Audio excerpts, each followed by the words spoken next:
नमस्कार। आज फाल्गुन शुक्ल एकादशी शके 1935 सादर करत आहोत ठाणे वार्ता।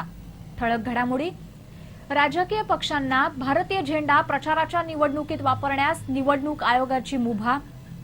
स्थायी समितीच्या 8 सदस्य निवडीसाठी येत्या 20 मार्चला विशेष सभेचं आयोजन आणि यंदाच्या लोकसभा निवडणुकीत बनावट मतदान अवघड। या आणि इतर घडामोडी विस्तृतपणे पण काही क्षणातच। ठाणे वार्ता पहा श्रीस्थानक वाहिनीवर। आता सकाळी 9:15 पासून रात्री 9:15 पर्यंत ठाणे वार्ता, ठाण्यातील पहिलं दृकश्राव्य माध्यम। श्रीस्थानक वाहिनी ठाण्याची स्वतःची वाहिनी। ठाण्यातील घडामोडी, कार्यक्रम, वादविवाद, अगदी गाणी, नाटक याचा आनंद घर बसल्या पहा श्रीस्थानक वाहिनी। आपल्या ठाण्याचं हक्काचं व्यासपीठ श्रीस्थानक वाहिनी। ठाणे वार्ता आता संकेतस्थळावर देखील ठाणेवार्ता.com वर क्लिक करा आणि ठाण्याच्या घडामोडी जाणून घ्या। ठाण्यातील पहिलं ऑनलाईन माध्यम ठाणेवार्ता.com। नमस्कार मंडळी, दर रविवारी पाहायला विसरू नका। नमस्कार मंडळी, आपल्या प्रश्नांचं थेट उत्तर। ठाणे वार्ता पहा श्रीस्थानक वाहिनीवर। आता सकाळी 9:15 पासून रात्री 9:15 पर्यंत ठाणे वार्ता, ठाण्यातील पहिलं दृकश्राव्य माध्यम। विठ्ठला कोणता झेंडा घेऊ हाती असा प्रश्न आता कार्यकर्त्याला पडणार नाही। निवडणूक आयोगानं प्रसिद्ध केलेल्या एका सूचनेनुसार राजकीय पक्षांच्या मिरवणुकीत भारताचा तिरंगा फडकवता येणार आहे। आपलीच माणसं, आपलीच नाती, विठ्ठला कोणता झेंडा घेऊ हाती असा प्रश्न जर कार्यकर्त्यांना पडत असेल तर भारताचा तिरंगा मात्र राजकीय पक्षांच्या मिरवणुकीमध्ये आता फडकवता येणार आहे। त्यामुळे कोणता झेंडा घेऊ हाती या प्रश्नाला आता भारताचा झेंडा घ्या हाती असं उत्तर मिळू शकतं। केंद्रीय निवडणूक आयोग आणि उत्तर प्रदेश राज्य निवडणूक आयोग यांच्या भारतीय झेंड्याच्या राजकीय पक्षांच्या मिरवणुकीतील होणाऱ्या वापरास मनाई करावी अशी याचिका अलाहाबाद उच्च न्यायालयानं फेटाळली आहे। भारतीय झेंडा वापरण्याबाबत ठाम असे नियम नसल्यामुळे प्रचाराच्या मिरवणुकीत राजकीय पक्ष झेंडा वापरू शकतात, मात्र या झेंड्याचा अवमान होणार नाही याची दक्षता राजकीय पक्षांनी घ्यावी असे निर्देश दिले होते।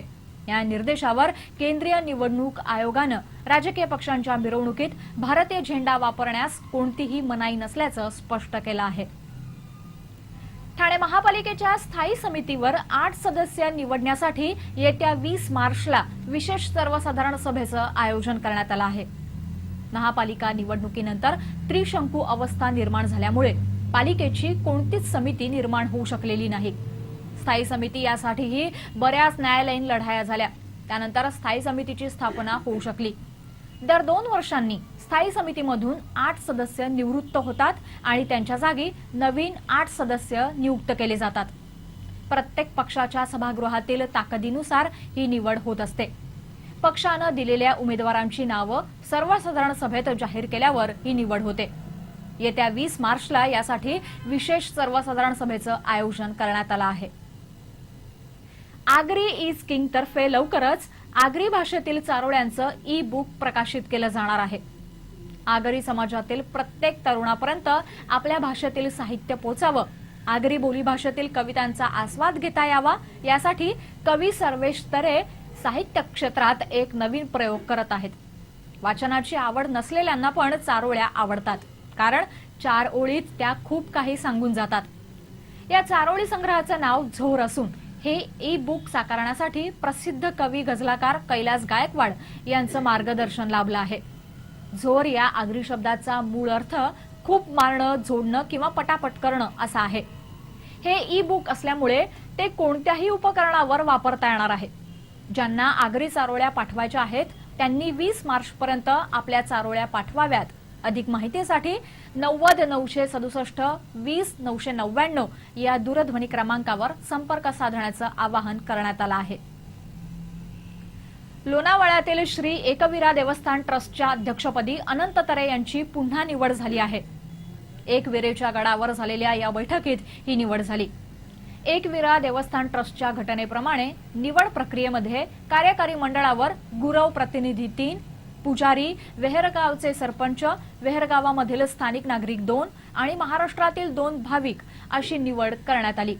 नवनाथ देशमुख, काळूराम देशमुख आणि विजय देशमुख यांची गुरव प्रतिनिधी म्हणून, पुजारी म्हणून संजय गोविलकर, स्थानिक ग्रामस्थांमधून पार्वतीबाई पडवळ आणि विलास कुटे, महाराष्ट्रातील भाविकांमधून अनंत तरे आणि मदन भोई यांची निवड करण्यात आली। निवड झालेल्या पदाधिकाऱ्यांमधून संस्थेच्या अध्यक्षपदी अनंत तरे, उपाध्यक्ष मदन भोई, सचिव म्हणून संजय गोविलकर यांची निवड करण्यात आली। 6 एप्रिलला एकविरा देवीच्या चैत्री यात्रेचं आयोजन करण्यात आलं आहे। एकविरा देवीच्या गडावर 100 खोल्यांचं सुसज्ज असं भक्तधाम आणि महिलांसाठी स्वतंत्र दर्शन रांग सुरू करण्याचा ट्रस्टचा मनोदय आहे। ठाणे वार्ता पहा श्रीस्थानक वाहिनीवर। आता सकाळी 9:15 पासून रात्री 9:15 पर्यंत ठाणे वार्ता, ठाण्यातील पहिलं दृकश्राव्य माध्यम। आपला परिसर स्वच्छ आणि सुंदर ठेवण्यासाठी ठाणे महापालिकेत सहकार्य करा। ओला सुका कचरा वेगवेगळा जमा करा आणि रोगराईपासून मुक्तता मिळवा। श्रीस्थानक वाहिनी ठाण्याची स्वतःची वाहिनी। ठाण्यातील घडामोडी, कार्यक्रम, वादविवाद, अगदी गाणी, नाटकं याचा आनंद घर बसल्या पहा श्रीस्थानक वाहिनी। आपल्या ठाण्याचं हक्काचं व्यासपीठ श्रीस्थानक वाहिनी। ठाणे वार्ता आता संकेतस्थळावर देखील ठाणेवार्ता.com वर क्लिक करा आणि ठाण्याच्या घडामोडी जाणून घ्या। ठाण्यातील पहिलं ऑनलाईन माध्यम ठाणेवार्ता.com। डॉक्टर आणि रुग्णांचं पिढ्यानपिढ्यांचं जिव्हाळ्याचं नातं म्हणजेच डॉक्टर बेडेकर हॉस्पिटल आता अत्याधुनिक सोयी सुविधा आणि तंत्रज्ञान युक्त वंध्यत्व निवारण केंद्रात IVF आणि टेस्ट ट्यूब बेबीची ही सुविधा। डॉक्टर बेडेकर हॉस्पिटल, महर्षी कर्वेपथ, ठाणे। 65 वर्षांची निरंतर सेवा। ठाणे वार्ता पहा श्रीस्थानक वाहिनीवर। आता सकाळी 9:15 पासून रात्री 9:15 पर्यंत ठाणे वार्ता, ठाण्यातील पहिलं दृकश्राव्य माध्यम। धर्मराज्य पक्ष जिल्ह्यातील लोकसभेच्या 4 पैकी 3 जागा लढवण्याची शक्यता आहे। जिल्ह्यामध्ये ठाणे, कल्याण, भिवंडी आणि पालघर असे लोकसभेचे 4 मतदारसंघ आहेत। त्यापैकी ठाणे, कल्याण आणि भिवंडी या मतदारसंघातून धर्मराज्य पक्ष निवडणूक लढवणार आहे। सध्या या मतदारसंघातील उमेदवार निश्चित करण्याची प्रक्रिया सुरू आहे। गेल्या लोकसभा निवडणुकीत धर्मराज्य पक्षाचे अध्यक्ष राजन राजे यांनी महाराष्ट्र नवनिर्माण सेनेकडून ठाणे लोकसभा मतदारसंघातून लोकसभा निवडणूक लढवली होती। त्यावेळी राजन राजे यांनी 1 लाखाहून अधिक मतं घेतली होती। राजे यांच्या उमेदवारीमुळेच ठाणे लोकसभा मतदारसंघातून राष्ट्रवादी काँग्रेसला विजय साधता आला होता। मात्र आता बरीच समीकरणं बदलली आहेत। राजन राजे यांनी धर्मराज्य पक्ष स्थापन केला असून ठाणे लोकसभा मतदारसंघातून राजन राजे निवडणूक लढवण्याची शक्यता आहे। ठाणे लोकसभा मतदारसंघातून राष्ट्रवादी आणि शिवसेनेनं आपले उमेदवार यापूर्वीच जाहीर केले आहेत। मात्र महाराष्ट्र नवनिर्माण सेनेनं अद्याप कोणाचंच नाव जाहीर केलेलं नाही। त्यामुळे महाराष्ट्र नवनिर्माण सेनेच्या उमेदवारानंतर धर्मराज्य पक्षाची नावं जाहीर होण्याची शक्यता दिसत आहे। यंदाची निवडणूक सर्वार्थानं वेगळी ठरणार आहे। सर्वच राजकीय पक्षांना ही निवडणूक काहीशी जड जाणार असल्याचं दिसत आहे। निवडणूक आयोगानं काही गोष्टी प्रथमच सुरू केल्या आहेत। यंदा प्रथमच राजकीय पक्षांकडून नव्हे तर मतदाराची स्लिप ही मतदाराला निवडणूक आयोगाकडून दिली जाणार आहे। आतापर्यंत मतदानासाठी लागणारी माहिती असणारी स्लिप म्हणजे मतदान क्रमांक, नाव, गाव, मतदान केंद्र याची माहिती असणारी ही स्लिप राजकीय पक्षांकडून दिली जात असे। पण आता ही स्लिप निवडणूक आयोगाकडून दिली जाणार आहे। बनावट मतदान होऊ नये यासाठी निवडणूक आयोगानं विशेष काळजी घेतली असून राजकीय पक्षांना बनावट मतदान करणं आता तितकंसं सोपं राहिलेलं नाही।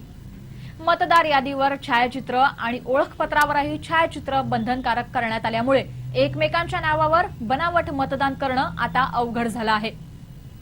ज्याच्याकडे ओळखपत्र नाही पण त्यांनी ओळख दिली आणि ही ओळख मतदान केंद्राध्यक्षाला पटली तरच अशा मतदाराला मतदान करता येणार आहे। मात्र यामध्ये निवडणूक आयोगाची एक मेख असून असं मतदान करायला देताना दोघांच्या स्वाक्षऱ्या, मतदाराचा अंगठा द्यावा लागणार आहे। उद्या संबंधित मतदारसंघात काही वाद झाला तर त्याची जबाबदारी ही मतदान केंद्राध्यक्षावर टाकण्यात आली असल्यामुळे मतदान केंद्राध्यक्ष बहुधा जास्त जबाबदारी घेणार नाही। त्यामुळे संशयित मतदारांना मतदानाचा हक्क बजावता येणार नाही।